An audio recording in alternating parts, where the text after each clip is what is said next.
ইদানিং ফেসবুকে, ইউটিউবে একটা কথা ভাইরাল বের হয়েছে যে মেয়ের যে মেয়ের মা যত চালাক সে মেয়ের নাকি তত তাড়াতাড়ি তালাক।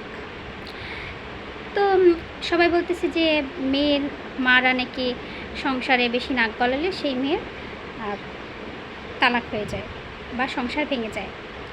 আমিও 100% একমতের সাথে যে আসলেই মেয়ের সংসারে মার নাক গলানো উচিত না। কিন্তু অধিকাংশ ছেলেরাই বিয়ের পরে যদি বউ বলে যে চলো বাইরে ঘুরতে যাই, তখন ছেলে বলে আচ্ছা ঠিক আছে, মায়ের পারমিশন নিয়ে আসি। তারপরে যখন বউ বলে যে কিছু রান্না করি, তখন স্বামী বলে যাও মার পারমিশন নিয়ে আসো।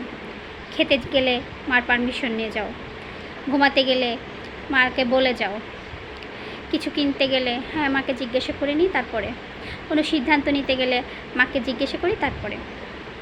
এগুলা কি? এটা কি ছেলের মা তাহলে নাক গলাচ্ছে না ছেলের সব পরিবারে?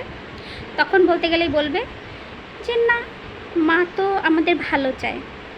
তো ছেলের মা যদি এসব বলে ছেলের ভালো চায়, তাহলে মেয়ের মা কী চায়?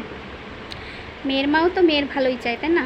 নাকি মেয়ের মা মেয়েকে জন্মের পরে কোনো কষ্ট করেই মানুষ করেনি, এক তুড়ি মেরে 25 বছর বানিয়ে দিয়েছে এবং আপনার ঘরে বউ করে পাঠিয়ে দিয়েছে, তাই ভাবেন?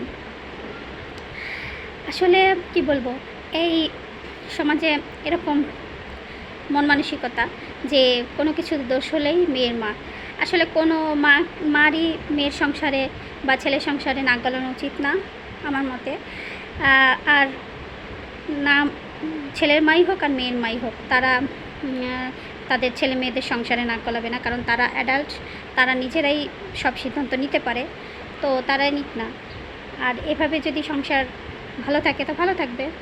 তো যদি দোষ হয় তাহলে দুই মায়েরই দোষ দিতে হবে, এক মায়ের কেন দোষ হবে বলো?